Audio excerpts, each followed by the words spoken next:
پیش خدمت ہے کہانی عمرو عیار اور سرکٹا شیطان۔ طلسم ہوشربا کا شہنشاہ افراسیاب اپنے خاص دربار میں موجود تھا۔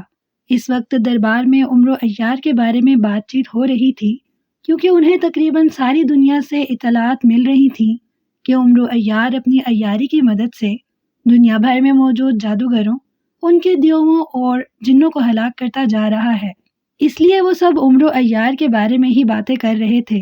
کچھ کا خیال تھا کہ عمرو عیار صرف خوش آمدی آدمی ہے جو خوشامد کو عیاری کا نام دے کر دوسروں کو بے وقوف بنا لیتا ہے، جبکہ وہ خود انتہائی احمق آدمی ہے اور اسے آسانی سے ہلاک کیا جا سکتا ہے۔ جبکہ کچھ کا خیال تھا کہ عمرو بے حد عقل مند، عیار اور چالاک آدمی ہے، اسے ہلاک کرنا ناممکن ہے۔ دونوں طرف کے درباری اپنی اپنی بات پر ڈٹے ہوئے تھے، جبکہ شہنشاہ افراسیاب خاموش بیٹھے سب کی باتیں سن رہے تھے۔ جب ان کے درمیان کوئی فیصلہ نہ ہو سکا تو شہنشاہ افراسیاب نے اپنا ہاتھ اٹھایا تو سب خاموش ہو گئے۔ ہم عمرو عیار کو بہت قریب سے جانتے ہیں۔ یہ شخص بیک وقت احمق بھی ہے اور حد درجہ عقل مند بھی۔ احمق ان معنوں میں کہ یہ حد سے زیادہ دولت کا لالچی اور پجاری ہے اور دولت کی نظروں سے ہی دوسروں کو دیکھتا ہے، جبکہ عقل مند ان معنوں میں کہ اسے ہمیشہ عین وقت پر ایسی عیاریاں سوجھ جاتی ہیں کہ دوسرا حیران رہ جاتا ہے۔ یہ بھی ٹھیک ہے کہ عمرو اکثر خوشامد کو ہی عیاری کہتا ہے، لیکن خوشامد بھی یہ انتہائی عیارانہ انداز میں کرتا ہے، اس طرح کہ دوسرے کو قطعاً اس بات پر یقین ہی نہیں آتا کہ عمرو سچ کہہ رہا ہے یا خوشامد کر رہا ہے۔ اور جہاں تک اسے ہلاک کرنے کی بات ہے تو ہم نے بھی اسے ہلاک کرنے کی بے حد کوششیں کی ہیں، اور انتہائی طاقتور اور عیار جادوگروں نے بھی، لیکن وہ ہلاک نہیں ہو سکا۔ شہنشاہ نے کہا، اگر آپ اجازت دیں شہنشاہ سلامت تو میں یہ کام آسانی سے کر سکتا ہوں۔ ایک بوڑھے جادوگر نے اٹھ کر کھڑے ہوتے ہوئے کہا، نہیں باشوکی جادوگر، یہ تمہارا کام نہیں ہے، وہ تمہیں ہلاک کر دے گا، شہنشاہ نے کہا، اور بوڑھا جادوگر بیٹھ گیا۔ ہم نے اس سے نمٹنے کے لیے ایک نئی ترکیب سوچی ہے، اور وہ یہ کہ اسے طلسم ہوشربا میں دوستانہ انداز میں طلب کیا جائے اور پھر اس سے بات کی جائے کہ وہ ایک ہی بار جتنی دولت چاہے لے لے، لیکن آئندہ وہ کسی بھی جادوگر کو ہلاک نہ کرے۔ مجھے یقین ہے کہ جب وہ اپنے سامنے ہیرے جواہرات کے ڈھیر دیکھے گا تو لازماً اس کی لالچی طبیعت اس وعدے پر آمادہ ہو جائے گی۔ اس طرح آئندہ سے جادوگر اس کے ہاتھوں ہلاک ہونے سے بچ جائیں گے، شہنشاہ افراسیاب نے کہا۔ لیکن شہنشاہ سلامت، کیا وہ اپنا وعدہ پورا کرے گا؟ ایسا نہ ہو کہ وہ دولت بھی حاصل کر لے اور وعدہ بھی پورا نہ کرے، ایک درباری نے پوچھا۔ نہیں، مسلمان ہمیشہ اپنا وعدہ پورا کرتے ہیں۔ میں نے دیکھا ہے کہ اول تو وہ وعدہ نہیں کرتے، اور اگر وعدہ کر لیں تو پھر اسے ہر صورت میں پورا کرتے ہیں، کیونکہ یہ ان کے دین کا حکم ہے۔ اس لیے ہمیں یقین ہے کہ خواجہ عمرو نے اگر وعدہ کر لیا تو پھر وہ اسے ہر صورت میں پورا کرے گا، شہنشاہ نے جواب دیتے ہوئے کہا۔ شہنشاہ سلامت نے اس سے چھٹکارا حاصل کرنے کے لیے واقعی بہترین ترکیب سوچی ہے۔ عمرو فطرتاً انتہائی لالچی آدمی ہے، دولت کو دیکھ کر اس کے بے اختیار رال بہ اٹھتی ہے، اور وہ پیشگی انعام لیے بغیر کسی مہم پر سرے سے جاتا ہی نہیں۔ لیکن یہ بات بھی میں عرض کرنا چاہتا ہوں کہ وہ واقعی انتہائی عیار آدمی ہے۔ ایسا نہ ہو کہ وہ کوئی ایسا وعدہ کر کے ہمیں چکر دے جائے کہ بعد میں اس وعدے سے ہمیں کوئی فائدہ ہی نہ پہنچے، ایک درباری نے اٹھ کر کھڑے ہوتے ہوئے کہا۔ ہاں، واقعی تمہاری بات درست ہے، وہ ایسا ہی آدمی ہے، ایک ایک لفظ کو پکڑنے والا، اور پھر اس کے سردار امیر حمزہ کی بھی یہی خواہش ہے کہ وہ اپنی عیاریوں سے دنیا بھر میں پھیلے ہوئے بڑے بڑے اور انتہائی طاقتور جادوگروں کو ہلاک کرتا رہے۔ اس طرح دراصل ہماری طاقت کمزور ہوتی ہے اور سردار امیر حمزہ کی طاقت بڑھ جاتی ہے۔ اس لیے لا محالہ عمرو اپنی طرف سے ایسی کوشش کرے گا کہ وہ ایسے الفاظ میں وعدہ کرے کہ جس سے وہ آسانی سے مکر سکے، لیکن ہم اس سے ایسا وعدہ لیں گے کہ پھر اسے اپنے وعدے سے بھاگنے کی کوئی گنجائش نہ ملے گی، شہنشاہ افراسیاب نے کہا۔ تو سب نے اس کی تائید کر دی، اور شہنشاہ افراسیاب نے ایک خاص سفیر خواجہ عمرو کو دعوت دینے کے لیے بھجوا دیا، اور اس کے ساتھ ہی دربار ختم کر دیا گیا۔ عمرو اپنے مکان کے کمرے میں بیٹھا سوچ رہا تھا کہ طویل عرصے سے اسے کوئی مہم نہیں ملی، اور چونکہ اسے مہم نہیں ملی اس لیے اسے دولت بھی نہیں ملی، کیونکہ اس کے پاس تو دولت صرف اپنی مہموں سے ہی ملنے والے انعامات سے اکٹھی ہوتی تھی، ورنہ سردار امیر حمزہ کی طرف سے اسے جو کچھ ملتا تھا اس پر تو اس کی بیوی چاند ستارہ قبضہ کر لیتی تھی اور اسے اس میں سے کچھ بھی نہ ملتا تھا، بلکہ الٹا چاند ستارہ گھر کے اخراجات اور مہمان نوازی کا کہہ کر اس سے ہر ماہ کچھ نہ کچھ وصول کر لیا کرتی تھی۔ یہ ٹھیک تھا کہ خواجہ عمرو کے پاس اس قدر دولت تھی کہ اگر اسے کھانا بھی شروع کر دیتا تب بھی کم از کم اس کی زندگی میں تو اس سے ختم نہ ہو سکتی تھی، لیکن اس کے باوجود اس کی طبیعت میں کچھ ایسا لالچ بھرا ہوا تھا کہ اگر کچھ دنوں کے لیے اسے مزید دولت کمانے کا موقع نہ ملتا تو وہ بے چین اور اداس ہو جایا کرتا تھا۔ اب بھی وہ کمرے میں اداس بیٹھا ہوا سوچ رہا تھا کہ آخر کس طرح مزید دولت کمانے کا بندوبست کرے کہ اچانک کمرے کا دروازہ کھلا اور اس کا ملازم اندر داخل ہوا۔ خواجہ، سردار امیر حمزہ کا ملازم خاص چاؤش حاضر ہونے کی اجازت چاہتا ہے، ملازم نے مؤدبانہ لہجے میں کہا تو عمرو اس وقت سردار امیر حمزہ کے ملازم کی آمد کا سن کر بے اختیار چونک پڑا۔ بلاؤ اسے، عمرو نے کہا تو ملازم سر ہلاتا ہوا واپس چلا گیا۔ چند لمحوں بعد سردار امیر حمزہ کا خاص ملازم چاؤش کمرے میں داخل ہوا اور اس نے عمرو کو سلام کیا۔ کیا بات ہے چاؤش، کیسے آنا ہوا اس وقت؟ عمرو نے پوچھا۔ سردار نے آپ کو اپنے خیمہ خاص میں طلب فرمایا ہے، چاؤش نے مؤدبانہ لہجے میں جواب دیتے ہوئے کہا۔ اوہ، کیا کوئی خاص بات ہو گئی ہے؟ عمرو نے چونک کر پوچھا۔ مجھے تفصیل کا تو علم نہیں ہے خواجہ عمرو، بس اتنا معلوم ہے کہ طلسم ہوش ربا کے شہنشاہ افراسیاب کا کوئی خاص ایلچی آیا ہوا ہے، چاؤش نے جواب دیا تو عمرو بے اختیار اچھل پڑا۔ شہنشاہ افراسیاب کا ایلچی؟ لیکن کیوں؟ عمرو نے حیرت بھرے لہجے میں پوچھا۔ مجھے نہیں معلوم خواجہ عمرو، بس سردار نے آپ کو طلب فرمایا ہے، چاؤش نے کہا۔ ٹھیک ہے، تم چلو، میں لباس تبدیل کر کے آ رہا ہوں، خواجہ عمرو نے کہا اور چاؤش سلام کر کے واپس چلا گیا۔ تو عمرو نے لباس تبدیل کیا اور پھر اپنے مکان سے نکل کر وہ سردار امیر حمزہ کے خیمہ خاص کی طرف چل پڑا۔ جب وہ خیمے میں داخل ہوا تو اس نے سردار امیر حمزہ کے بائیں طرف ایک کرسی پر ایک بوڑھے آدمی کو بیٹھے ہوئے دیکھا۔ وہ اسے پہچانتا تھا، یہ طلسم ہوش ربا کا ایلچی تھا، لیکن یہ طلسم ہوش ربا میں نہ رہتا تھا اور نہ ہی یہ جادوگر تھا، اس لیے شہنشاہ افراسیاب نے اس بوڑھے کو اپنا ایلچی مقرر کر رکھا تھا۔ یہ بوڑھا بے حد ہوشیار اور عقل مند آدمی تھا، اس لیے وہ سفارت کے فرائض بڑے اچھے طریقے سے ادا کرتا تھا۔ اس کا نام ابو عبداللہ تھا۔ عمرو نے اندر داخل ہو کر سردار امیر حمزہ کے ساتھ ساتھ ابو عبداللہ کو بھی سلام کیا اور پھر دائیں طرف رکھی ہوئی خالی کرسی پر بیٹھ گیا۔ خواجہ عمرو، ابو عبداللہ شہنشاہ افراسیاب کا ایلچی بن کر آیا ہے، اس کا کہنا ہے کہ شہنشاہ افراسیاب خواجہ عمرو سے دوستی کرنا چاہتے ہیں، سردار امیر حمزہ نے کہا تو عمرو بے اختیار چونک پڑا۔ اس کے چہرے پر انتہائی حیرت کے تاثرات ابھر آئے تھے۔ دوستی؟ یہ کیسے ممکن ہے؟ میری جادوگروں کے شہنشاہ سے کیسے دوستی ہو سکتی ہے؟ عمرو نے منہ بناتے ہوئے کہا۔ خواجہ عمرو، اس دوستی میں تمہیں کسی بات پر اس وقت تک پابند نہیں کیا جائے گا جب تک کہ تم خود کوئی پابندی اپنے اوپر لاگو نہ کر لو، اور پھر اسلام بھی تو یہی کہتا ہے کہ جو دوستی کی دعوت دے اس کی دعوت کو ٹھکرانا نہیں چاہیے، ابو عبداللہ نے کہا۔ لیکن یہ بیٹھے بٹھائے شہنشاہ افراسیاب کو مجھ سے دوستی کا خیال کیسے آ گیا؟ اس کی تہ میں اصل بات کیا ہے؟ عمرو نے کہا۔ سردار امیر حمزہ نے یہی بات پوچھی ہے، مجھے تفصیل کا تو علم نہیں ہے، البتہ اتنا معلوم ہے کہ شہنشاہ کے درباریوں نے شہنشاہ پر زور دیا ہے کہ ہم نے مسلمانوں سے بہت جنگیں لڑی ہیں اور ہر جنگ میں مسلمان ہی فتح یاب ہوئے ہیں، اس لیے اب مسلمانوں سے ہمیں دوستی کر لینی چاہیے، اور پھر سب نے متفقہ فیصلہ کیا ہے کہ پہلے خواجہ عمرو سے دوستی کی جائے اور پھر خواجہ عمرو کے ذریعے سردار امیر حمزہ اور دوسرے مسلمان سرداروں سے دوستی کی جائے، کیونکہ سب کا یہی خیال ہے کہ جب خواجہ عمرو کو ہم جادوگروں پر اعتماد ہو جائے گا تو پھر سردار امیر حمزہ کو بھی ہم پر اعتماد ہو جائے گا۔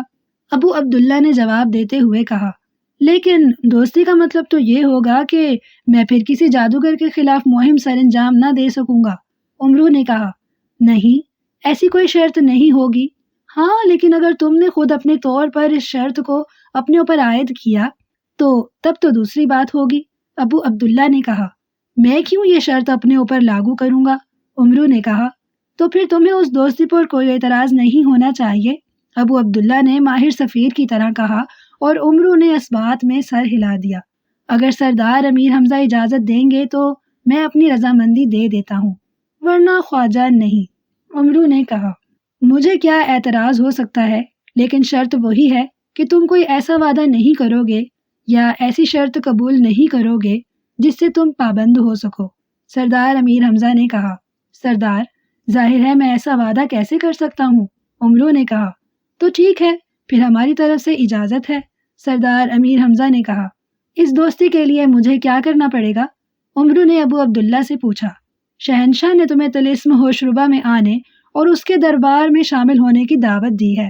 یہ ہے دعوت نامہ، جب تم اسے سرحد پر دکھاؤ گے تو تمہیں دربار میں پہنچا دیا جائے گا، ابو عبداللہ نے کہا، اور ایک دعوت نامہ خواجہ عمرو کی طرف بڑھا دیا، اور خواجہ عمرو نے دعوت نامہ لے کر طلسم ہوشربا میں آنے کی حامی بھر لی۔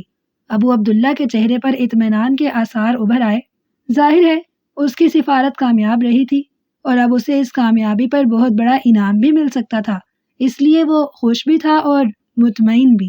شہنشاہ افراسیاب اپنے محل کے ایک کمرے میں موجود تھے کہ ایک غلام اندر داخل ہوا اور سر جھکا کر کھڑا ہو گیا۔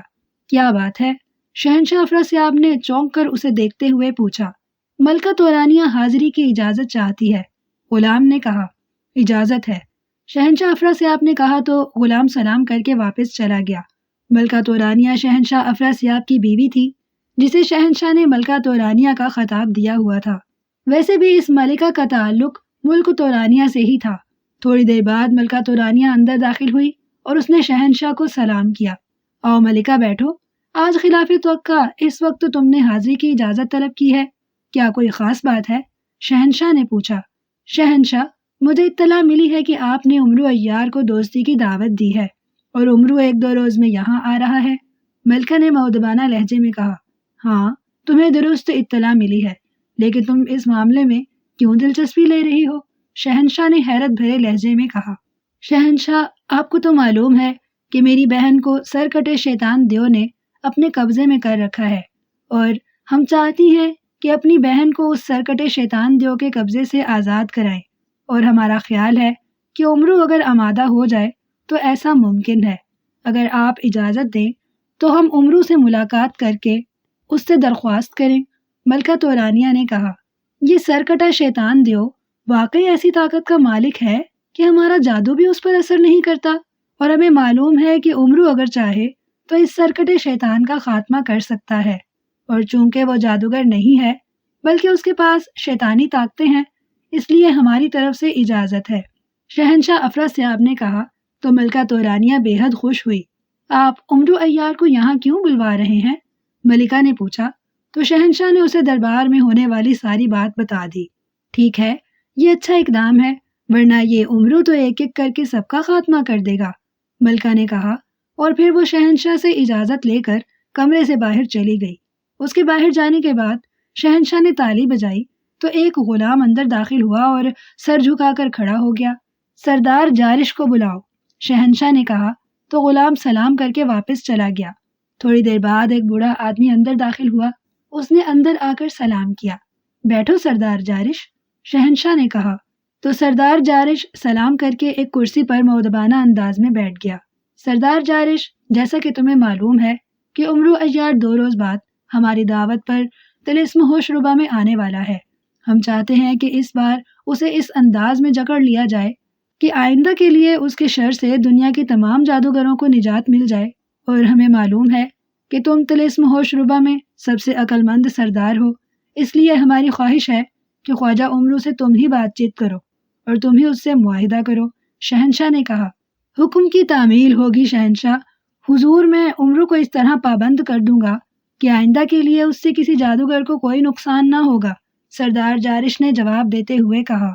لیکن ابھی تو ملکہ تورانیہ ہماری خدمت میں حاضر ہوئی تھی، انہوں نے کہا کہ ان کی بہن سرکٹے شیطان دیو کے قبضے میں ہے اور وہ چاہتی ہیں کہ اس سرکٹے شیطان دیو کا خاتمہ عمرو سے کرائیں، اور ہم نے اسے اجازت دے دی ہے۔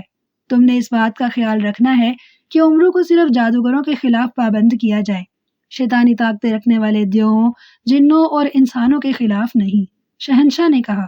حکم کی تعمیل ہوگی شہنشاہ حضور، سردار جارش نے جواب دیا۔ ٹھیک ہے، اب تم جا سکتے ہو، شہنشاہ نے اسے اجازت دیتے ہوئے کہا۔ سردار اٹھا اور سلام کر کے واپس چلا گیا۔ اب شہنشاہ کے چہرے پر گہرے اطمینان کے تاثرات ابھر آئے تھے، کیونکہ انہیں معلوم تھا کہ سردار جارش بےحد عقل مند آدمی ہے، اس لیے وہ عمرو کی عیاریوں کا صحیح انداز میں مقابلہ کر سکے گا۔ خواجہ عمرو قریبی جنگل میں پہنچا اور پھر اس نے زنبیل میں سے بولنے والی گڑیا نکالی اور اس کے سر پر انگوٹھا رکھ کر دبایا تو بولنے والی گڑیا کی آنکھیں زندہ انسانوں جیسی ہو گئی۔ بولنے والی گڑیا، مجھے بتاؤ کہ شہنشاہ افراسیاب نے مجھے کیوں دوستی کی دعوت دی ہے؟ اس کے پیچھے کیا راز ہے؟ عمرو نے کہا۔ خواجہ عمرو کو بتایا جاتا ہے کہ شہنشاہ افراسیاب اور اس کے درباریوں نے فیصلہ کیا ہے کہ تمہیں تمہاری منہ مانگی دولت دے دی جائے اور ساتھ ہی تم سے ایک معاہدہ کیا جائے کہ تم آئندہ دنیا کے کسی جادوگر کے خلاف کوئی کارروائی نہیں کرو گے۔ بولنے والی گڑیا نے کہا، یہ کیسے ہو سکتا ہے؟ میں تو یہ شرط تسلیم نہیں کر سکتا۔ عمرو نے کہا، اس بات کا انحصار تم پر ہوگا، لیکن خواجہ عمرو یہ بتا دوں کہ اگر معاہدہ کرنے کے بعد تم نے اس کی خلاف ورزی کی تو پھر تمہیں تمہاری زنبیل میں موجود مقدس چیزیں مجھ سمیت ہمیشہ کے لیے بیکار ہو جائیں گی اور تمہاری تمام دولت بھی غائب ہو جائے گی اور تم مفلس اور غریب ہو جاؤ گے۔ اس لیے جو معاہدہ بھی کرنا سوچ سمجھ کر کرنا۔ بولنے والی گڑیا نے کہا، اور اس کے ساتھ ہی اس کی آنکھیں بے نور ہو گئی تو عمرو نے اسے زنبیل میں ڈال لیا۔ اس کا مطلب ہے کہ مجھے وہاں نہیں جانا چاہیے، لیکن میں نے تو دعوت نامہ قبول کر لیا ہے۔ چلو ٹھیک ہے، جو ہوگا دیکھا جائے گا، اور مجھ سے زبردستی تو نہیں کر سکتے نا، عمرو نے بڑبڑاتے ہوئے کہا، اور اس کے ساتھ ہی اس نے اپنی جوتیاں اتار کر زنبیل میں ڈالی اور سنہری چپلیں زنبیل میں سے نکال کر پہن لی۔ سنہری چپلوں، مجھے طلسم ہوش ربا کی سرحد پر پہنچا دو، عمرو نے آنکھیں بند کرتے ہوئے کہا، اور اس کے ساتھ ہی اسے احساس ہوا کہ اس کے قدموں کے نیچے سے ٹھوس زمین غائب ہو گئی ہے۔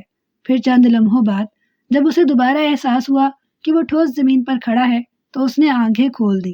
اس نے دیکھا کہ وہ زمین سے آسمان تک بلند ہوتی ہوئی آگ کے دیوار کے سامنے کھڑا ہوا ہے۔ یہ دیوار طلسم ہوش ربا کی سرحد کی نشانی تھی۔ بغیر اجازت کوئی بھی اس دیوار کو پار نہیں کر سکتا تھا، لیکن عمرو کے پاس تو اجازت نامہ تھا۔ اس نے زنبیل میں سے اجازت نامہ نکالا اور آگے بڑھ کر اس نے اس اجازت نامے کو اس آگ میں پھینک دیا۔ اجازت نامہ اپنے آپ غائب ہو گیا۔ چند لمحوں بعد آگ کی دیوار درمیان میں سے پھٹی اور ایک موٹا تازہ جادوگر باہر آ گیا۔ خوش آمدید خواجہ عمرو، میں سرحد کا محافظ خوشاک جادوگر ہوں، میں تمہارے استقبال کے لیے حاضر ہوں، تشریف لے آؤ۔ اس جادوگر نے باہر آ کر بڑے مؤدبانہ انداز میں کہا اور اس کے ساتھ ہی اپنا جھکا ہوا سر اور جھکا دیا، اور عمرو اپنے اس انداز میں تعظیم ہوتے دیکھ کر بے حد خوش ہوا، کیونکہ اس سے پہلے وہ جب بھی طلسم ہوش ربا آیا تھا تو جادوگروں کا رویہ اس سے انتہائی سخت ہوتا تھا، لیکن اس بار تو خوشاک جادوگر اس کے سامنے بچھا جاتا تھا۔ شکریہ خوشاک جادوگر، میں شہنشاہ افراسیاب سے تمہاری تعریف کروں گا، خواجہ عمرو نے آگے بڑھتے ہوئے کہا تو خوشاک جادوگر اور زیادہ جھک گیا۔ اس کے چہرے پر خوشی کے تاثرات ابھر آئے تھے۔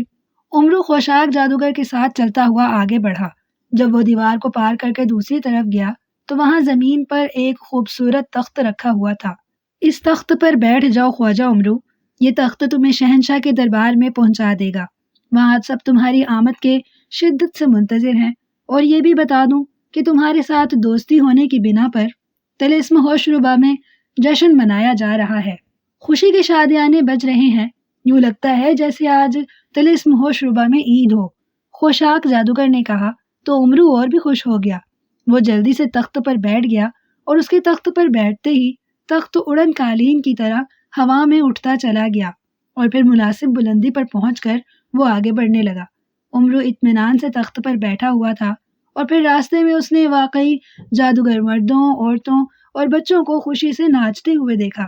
ان سب نے اپنے گھروں، بازاروں اور گلی کوچوں کو جھنڈیوں سے آراستہ کیا ہوا تھا اور واقعی یوں محسوس ہو رہا تھا جیسے آج وہاں عید ہو۔ خواجہ عمرو کا اڑن تخت جہاں جہاں سے گزر رہا تھا وہاں کے سب جادوگر اس کے سامنے جھکتے جا رہے تھے اور سب مل کر طلسم ہوش ربا کا دوست خواجہ عمرو زندہ باد کے نعرے لگا رہے تھے، اور عمرو کی حالت تو دیکھنے والی ہو گئی تھی۔ خوشی سے تو وہ پھول کر کپا ہو گیا تھا۔ اسے یوں محسوس ہو رہا تھا کہ جیسے وہ طلسم ہوش ربا کا شہنشاہ بن گیا ہو۔ اور تھوڑی دیر بعد جب تخت دربار کے باہر ایک چھوٹے سے باغ میں اترا تو وہاں 4 انتہائی خوبصورت جادوگر عورتیں اس کے استقبال کے لیے موجود تھیں۔ خوش آمدید خواجہ عمرو، ہم آپ کی کنیزیں ہیں اور آپ کے حکم کی تعمیل ہم پر فرض ہے، آئیے ہمارے ساتھ، ان چاروں نے اس کے سامنے جھکتے ہوئے کہا۔ لیکن ہم نے تو شہنشاہ کے دربار میں جانا ہے، وہ ہمارے منتظر ہیں، خواجہ عمرو نے کہا۔ آپ عظیم خواجہ عمرو ہیں، آپ یقیناً اتنا طویل سفر کرتے ہوئے تھک گئے ہوں گے، اس لیے آپ کچھ دیر آرام کر لیں۔ شہنشاہ اور اس کے درباری اگر انتظار کر رہے ہیں تو کرتے رہیں، اور عظیم آدمی کا انتظار تو ہوتا رہتا ہے، ایک عورت نے بڑے لاڈ بھرے لہجے میں کہا۔ تو خواجہ عمرو کی حالت تو دیکھنے والی ہو گئی، اسے سمجھ نہ آ رہی تھی کہ آخر وہ کس طرح خوشی کا اظہار کرے، اور پھر وہ چاروں عورتیں اسے اپنے ساتھ قریب ہی ایک چھوٹی لیکن انتہائی خوبصورت عمارت کے ایک کمرے میں لے گئی۔ ایک عورت نے خواجہ عمرو کی جوتیاں اتاری، دوسری نے اس کی پگڑی، اور پھر اسے ایک انتہائی آرام دہ بستر پر لٹا دیا، اور پھر ایک عورت نے خواجہ عمرو کا سر دبانا شروع کر دیا، جبکہ دوسری اس کے پیر دبا رہی تھی، جبکہ ایک عورت نے انتہائی خوبصورت انداز میں اس کے سامنے ناچنا شروع کر دیا، جبکہ چوتھی نے مشروب لا کر خواجہ عمرو کے سامنے پیش کر دیا۔ یہ شراب تو نہیں ہے؟ عمرو نے چونک کر پوچھا۔ نہیں خواجہ عمرو، یہ اناناس کا رس ہے، اس عورت نے بڑے ہی لاڈ بھرے لہجے میں کہا، اور عمرو اور زیادہ خوش ہو گیا کیونکہ اناناس کا رس تو اس کا پسندیدہ مشروب تھا۔ پھر ناچتی ہوئی خوبصورت عورت اس کے ساتھ ہی اس کے سر پر مالش کرنے لگی، اور پیروں پر مالش نے اسے واقعی بدمست کر دیا تھا۔ اسے یوں محسوس ہونے لگا کہ جیسے وہ دنیا کا بہت بڑا اور اہم آدمی ہو، اور پھر اسے نیند سی آنے لگ گئی۔ لیکن اسی لمحے ایک غلام اندر داخل ہوا اور اس نے خواجہ عمرو کے سامنے انتہائی مؤدبانہ انداز میں درخواست پیش کی کہ شہنشاہ افراسیاب اپنے درباریوں سمیت اس کی آمد کے منتظر ہیں۔ تو خواجہ عمرو اٹھا، حالانکہ اس کا دل اٹھنے کے لیے نہ چاہ رہا تھا۔ اس نے اپنی پگڑی سر پر رکھی، جوتیاں پہنی، اور زنبیل کو کاندھے پر لٹکا کر وہ ان چاروں خوبصورت عورتوں کے ساتھ چلتا ہوا دربار کی طرف بڑھ گیا۔ جب وہ دربار میں داخل ہوا تو شہنشاہ سمیت سارے درباری اس کے استقبال کے لیے اٹھ کھڑے ہوئے، اور پورا دربار خواجہ عمرو زندہ باد کے نعروں سے گونج اٹھا۔ خواجہ عمرو کو یوں محسوس ہو رہا تھا جیسے اس کے پیر زمین پر ہی نہ پڑ رہے ہوں بلکہ وہ ہوا میں اڑ رہا ہو۔ شہنشاہ افراسیاب نے بھی انتہائی گرم جوش انداز میں اس کا استقبال کیا اور خلاف توقع اسے اپنے تخت پر ہی بٹھا لیا۔ اب تو عمرو کی واقعی خوشی کی انتہا نہ رہی، کیونکہ طلسم ہوش ربا کے شہنشاہ کے ساتھ اس کے تخت پر بیٹھنا اتنا بڑا اعزاز تھا کہ جو آج تک کسی بڑے سے بڑے اور طاقتور سے طاقتور جادوگر کو بھی حاصل نہ ہوا تھا۔ خواجہ عمرو، ہم چاہتے ہیں کہ تم سے دوستی کی جائے اور تمہیں انعامات دیے جائیں، شہنشاہ نے کہا، اور اس کے ساتھ ہی اس نے حکم دیا کہ طلسم ہوش ربا کے تمام خزانے کو یہاں ڈھیر کر دیا جائے۔ پھر تو بے شمار غلام خزانے کے صندوق اٹھائے وہاں پہنچ گئے اور خزانہ ڈھیر کرنا شروع کر دیا۔ دیکھتے ہی دیکھتے وہاں ہیرے جواہرات، سونے کے سکے اور اشرفیوں وغیرہ کے کئی پہاڑ کھڑے ہو گئے۔ عمرو کی آنکھیں اتنا بڑا خزانہ دیکھ کر حیرت سے پھٹی کی پھٹی رہ گئی تھی۔ اس کے تو تصور میں بھی نہ تھا کہ اتنا بڑا خزانہ بھی ہو سکتا ہے۔ اس کی زنبیل میں جو خزانہ موجود تھا اور جس پر خواجہ عمرو فخر کرتا رہتا تھا، وہ اس خزانے کے کروڑویں حصے کے برابر بھی نہ تھا۔ یہ سارا خزانہ تمہارا ہو سکتا ہے خواجہ عمرو۔ اچانک شہنشاہ افراسیاب کی آواز خواجہ عمرو کے کانوں سے ٹکرائی اور خواجہ عمرو بے اختیار اچھل پڑا۔ کیا واقعی؟ کیا یہ تمام خزانہ مجھے مل سکتا ہے؟ عمرو نے ہکلاتے ہوئے کہا۔ ہاں خواجہ عمرو، یہ تمام خزانہ تمہارا ہو سکتا ہے، تم اس کے مالک و مختار بن سکتے ہو، بشرط یہ کہ تم ہم سے دوستی کر لو۔ شہنشاہ نے کہا، میں ضرور دوستی کروں گا، بلکہ میں نے دوستی کر لی، آپ یہ خزانہ مجھے دے دیں۔ عمرو نے ہکلاتے ہوئے لہجے میں کہا، ایسے نہیں خواجہ عمرو، دوستی کو قائم رکھنے کے لیے چند شرائط ہوں گی، اور یہ شرائط ہمارا سردار جارش طے کرے گا۔ شہنشاہ نے کہا، یہ کوئی ایسی شرائط نہیں ہے خواجہ عمرو کہ جس پر تمہیں کوئی پریشانی ہو، انتہائی سادہ اور آسان شرائط ہیں۔ ایک طرف بیٹھے ہوئے بوڑھے سردار جارش نے کہا تو عمرو اس کی طرف متوجہ ہو گیا۔ کیا شرائط ہیں؟ عمرو نے کہا، پہلے شرط تو یہ ہے کہ شہنشاہ کی ملکہ تورانیہ کی بہن کو ایک سرکٹے شیطان دیو نے اپنے قبضے میں کر رکھا ہے، اور شہنشاہ چاہتے ہیں کہ تم اس سرکٹے شیطان کو ہلاک کر کے اس کے قبضے سے ملکہ تورانیہ کی بہن کو آزاد کراؤ۔ اور دوسری شرط تو اس سے بھی زیادہ آسان ہے، لیکن یہ اس وقت بتائی جائے گی جب تم یہ پہلی شرط پوری کر دو گے۔ سردار جارش نے کہا، کل کتنی شرائط ہیں؟ عمرو نے پوچھا۔ بس یہ 2 ہی شرائط ہیں، سردار جارش نے کہا۔ ٹھیک ہے، میں ابھی جا کر سرکٹے شیطان کا خاتمہ کرتا ہوں اور پھر واپس آتا ہوں، عمرو نے کہا، اور تخت سے نیچے اتر آیا اور تیز تیز قدم اٹھاتا ہوا دربار سے باہر آ گیا۔ اس کے دماغ میں طلسم ہوش ربا کا خزانہ گھوم رہا تھا۔ وہ چاہتا تھا کہ جلد از جلد اس خزانے کو حاصل کر لے۔ چنانچہ وہ باغ میں آیا اور پھر اسی اڑن تخت پر بیٹھ کر وہ طلسم ہوش ربا کی سرحد سے باہر آ گیا۔ سرحد سے باہر آ کر اس نے اپنی سنہری چپلیں پہن لی اور انہیں حکم دیا کہ وہ اسے اس جگہ پہنچا دیں جہاں سرکٹا شیطان دیو رہتا ہے۔ پھر چند لمحوں بعد جب اس نے آنکھیں کھولی تو اس نے دیکھا کہ وہ ایک چٹیل میدان میں کھڑا ہے۔ سامنے ہی ایک چھوٹی سی عمارت تھی۔ ابھی عمرو اس عمارت کو دیکھ ہی رہا تھا کہ اچانک اس میں سے ایک خوبصورت عورت چیختی اور روتی ہوئی اور بچاؤ بچاؤ کہتی ہوئی نکلی اور سیدھی عمرو کی طرف آ گئی۔ اس کے پیچھے ایک قوی ہیکل دیو باہر آ گیا جو عمرو کو دیکھ کر وہیں رک گیا۔ تم کون ہو اور یہ دیو کون ہے؟ عمرو نے اس عورت سے پوچھا۔ میں ملکہ تورانیہ کی بہن ہوں اور یہ سرکٹا شیطان دیو ہے، اس عورت نے کہا۔ تو عمرو بے اختیار چونک پڑا کیونکہ وہ اس دیو کے خاتمے کے لیے ہی تو یہاں آیا تھا، لیکن اس کا سر تو اس کی گردن پر موجود ہے، پھر یہ سرکٹا کیسے ہو گیا؟ عمرو نے حیرت بھرے لہجے میں کہا۔ تو اس دیو نے اپنا ایک ہاتھ اپنے سر پر رکھا اور دوسرے ہی لمحے ایک جھٹکے سے اس نے اپنے سر کو اپنی گردن سے علیحدہ کر دیا اور ہاتھ کو ایک طرف بڑھا دیا۔ اب عمرو کے سامنے ایک سرکٹا دیو کھڑا تھا جبکہ اس کی گردن اس کے اپنے ہاتھ میں تھی۔ اب مجھے یقین آ گیا ہے، اس لیے تم اپنے سر کو واپس اپنی گردن پر رکھ لو، عمرو نے کہا۔ تو سرکٹے شیطان نے اپنا سر دوبارہ اپنی گردن پر رکھ لیا۔ دیکھو میرا نام خواجہ عمرو عیار ہے، اس لیے تم میری بات مان لو اور ملکہ تورانیہ کی بہن کو خود ہی آزاد کر دو، ورنہ پھر مجھے مجبوراً تمہاری گردن اصل میں کاٹنی پڑے گی، عمرو نے کہا۔ تو سرکٹا شیطان بے اختیار کہے لگانے لگا۔ تم سے جو ہو سکتا ہے کر لو عمرو عیار، میں اس عورت کو لے کر جا رہا ہوں، سرکٹے شیطان دیو نے کہا، اور اس کے ساتھ ہی اس نے ہاتھ بڑھایا اور ملکہ تورانیہ کی بہن کو گردن سے پکڑا اور گھسیٹتا ہوا واپس عمارت میں لے گیا۔ جب وہ دونوں عمرو کی نظروں سے غائب ہو گئے تو عمرو نے جلدی سے زنبیل سے بولنے والی گڑیا نکالی اور اس کے سر پر انگوٹھا رکھ کر دبایا تو بولنے والی گڑیا کی آنکھیں زندہ انسانوں جیسی ہو گئیں۔ بولنے والی گڑیا، مجھے بتاؤ کہ اس سرکٹے شیطان کو کیسے ہلاک کیا جا سکتا ہے؟ خواجہ عمرو نے کہا۔ خواجہ عمرو کو بتایا جاتا ہے کہ اس سرکٹے شیطان کو ہلاک کرنے کے لیے خواجہ عمرو کو سرخ چونٹی سے مدد لینی پڑے گی۔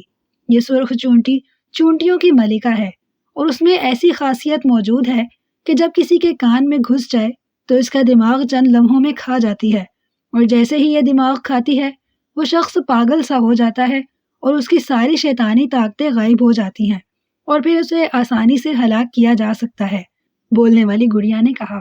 یہ سرخ چونٹی کہاں ہوگی؟ عمرو نے پوچھا۔ وہ یہی موجود ہے، تم اسے آواز دو تو وہ سامنے آ جائے گی، لیکن تمہیں اس کی شرط ماننی پڑے گی، بولنے والی گڑیا نے کہا، اور اس کے ساتھ ہی اس کی آنکھیں بے نور ہو گئی۔ تو خواجہ عمرو نے اسے واپس اپنی زنبیل میں ڈال لیا اور پھر اس نے سرخ چونٹی کو پکارنا شروع کر دیا۔ میں حاضر ہوں خواجہ عمرو۔ اچانک عمرو کو ایک باریک سی آواز سنائی دی۔ عمرو نے ادھر غور سے دیکھا جدھر سے آواز آئی تھی تو خواجہ عمرو نے دیکھا کہ ایک پتھر کے اوپر تیز سرخ رنگ کی ایک چونٹی بیٹھی ہوئی تھی۔ عمرو نیچے بیٹھ گیا۔ اب وہ اس چونٹی کو زیادہ قریب سے دیکھ رہا تھا۔ تم سرخ چونٹی ہو؟ عمرو نے چونٹی سے کہا، حالانکہ اس چونٹی کا رنگ سرخ تھا اور عمرو بھی دیکھ رہا تھا کہ اس کا رنگ سرخ ہے، لیکن وہ چاہتا تھا کہ پوری طرح تسلی کر لے۔ ہاں، اور میں چونٹیوں کی ملکہ ہوں، سرخ چونٹی نے جواب دیا۔ تو عمرو کو یقین ہو گیا کہ یہی وہ سرخ چونٹی ہے جس کے بارے میں بولنے والی گڑیا نے بتایا تھا۔ سرخ چونٹی، میں چاہتا ہوں کہ تم اس سرکٹے شیطان دیو کے کان میں گھس جاؤ اور اس کا دماغ کھا جاؤ تاکہ اس کی شیطانی طاقتیں ختم ہو جائیں اور میں اسے ہلاک کر کے اس کے قبضے سے ملکہ تورانیہ کی بہن کو آزاد کر کے اپنے ساتھ طلسم ہوش ربا لے جاؤں، خواجہ عمرو نے کہا۔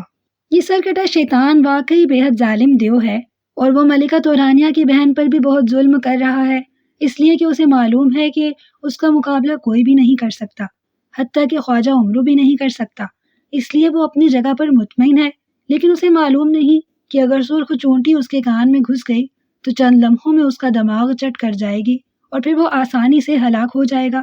لیکن میری ایک شرط ہے، سرخ چونٹی نے کہا۔ بتاؤ کیا شرط ہے؟ عمرو نے چونک کر پوچھا۔ شرط یہ ہے خواجہ عمرو کہ جب بھی تمہیں کسی مہم پر کوئی انعام ملے تو تم اس انعام کے وزن کے برابر غلہ چونٹیوں کو کھانے کے لیے دو گے جہاں بھی تم چاہو۔ سرخ چونٹی نے کہا، لیکن میں غلہ کہاں سے لوں گا اور اسے کیسے تولوں گا؟ اس طرح تو انعام کے بارے میں سب کو معلوم ہو جائے گا۔ نہیں، میں تمہاری یہ شرط پوری نہیں کر سکتا، تم اس میں نرمی پیدا کرو۔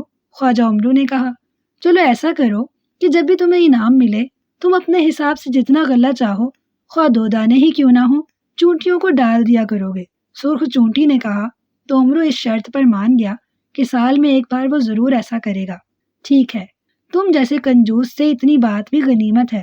میں اب جا رہی ہوں، میں اس شیطان کا دماغ کھاؤں گی، اور جب یہ شیطان تمہیں باہر نکل کر ادھر ادھر پاگلوں کی طرح بھاگتا نظر آئے تو تم سمجھ جانا کہ اس کا ذہن کھایا جا چکا ہے۔ سرخ چونٹی نے کہا، اور پھر پتھر سے اتر کر وہ عمرو کی نظروں سے غائب ہو گئی۔ عمرو وہیں ایک اونچے پتھر پر اطمینان سے بیٹھ گیا، اور پھر تقریباً 1 ساعت بعد وہی سرکٹا شیطان دیو عمارت سے باہر آ گیا تو اس نے واقعی پاگلوں کی طرح ادھر ادھر دوڑنا شروع کر دیا۔ عمرو سمجھ گیا کہ سرخ چونٹی اپنا کام دکھا چکی ہے۔ اس نے زنبیل میں سے تیر کمان نکالی اور پھر اس نے کمان میں تیر جوڑا اور پھر ادھر ادھر دوڑتے ہوئے سرکٹے شیطان دیو کے سینے کا نشانہ لے کر تیر چھوڑ دیا۔ سائیں کی آواز کے ساتھ ہی تیر سیدھا سرکٹے شیطان دیو کے سینے میں اتر گیا۔ سرکٹے شیطان نے چیخ ماری اور ایک دھماکے سے زمین پر گر کر وہ بری طرح تڑپنے لگا، اور پھر تھوڑی دیر بعد تڑپنے کے بعد ہی وہ ہلاک ہو گیا۔ تو عمرو نے آگے بڑھ کر اس کے سینے میں موجود تیر باہر نکالا اور پھر اسے اور کمان کو اپنی زنبیل میں رکھ کر وہ عمارت کی طرف بڑھا۔ وہاں ملکہ تورانیہ کی بہن ایک کمرے میں موجود تھی۔ جب عمرو نے اسے بتایا کہ اس نے سرکٹے شیطان کو ہلاک کر دیا ہے تو وہ حیران رہ گئی، اور پھر جب باہر آ کر اس نے اس کی لاش دیکھی تو اسے عمرو کی بات پر یقین آ گیا۔ یہ کیسے ہو گیا؟ ملکہ تورانیہ کی بہن نے کہا۔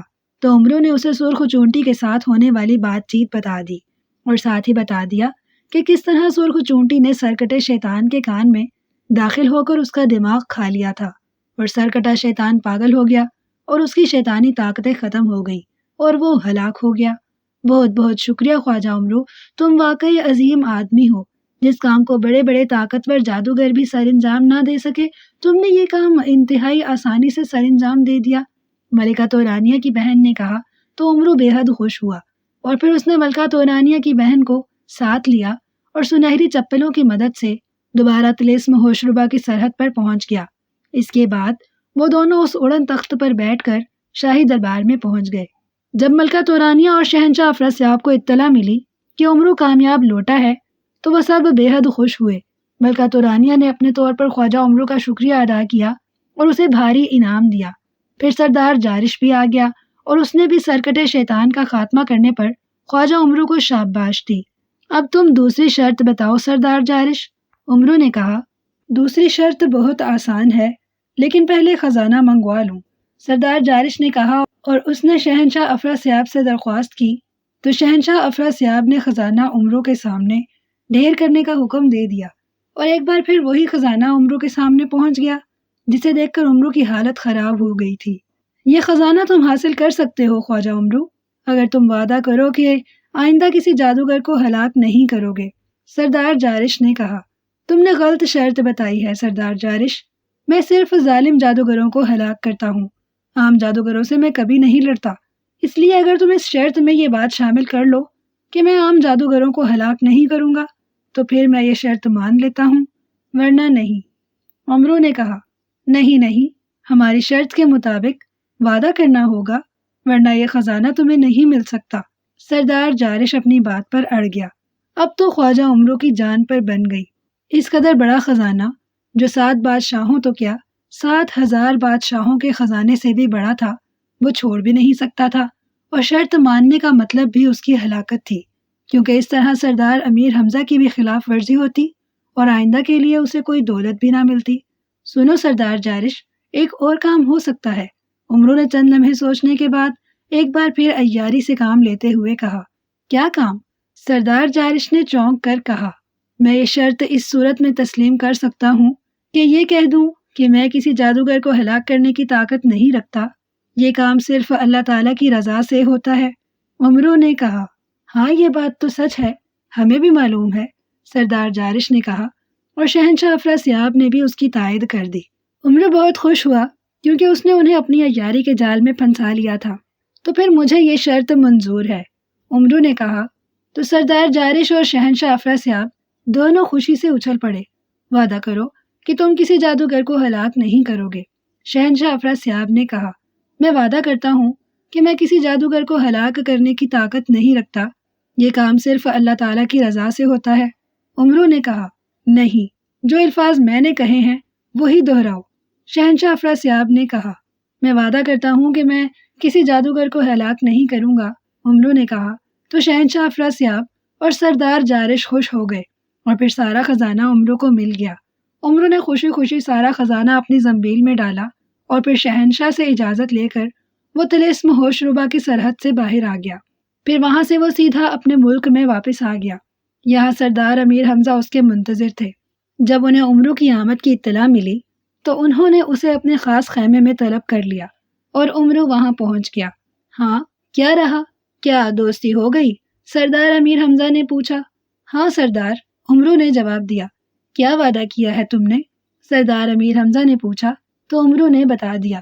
اوہ، پھر تو تم نے غلطی کر دی ہے، پھر تو تم آئندہ کسی جادوگر کو ہلاک نہ کر سکو گے، سردار امیر حمزہ نے انتہائی غصیلے لہجے میں کہا۔ سردار، مجھ میں کہاں ہمت ہے کہ میں کسی کو ہلاک کر سکوں؟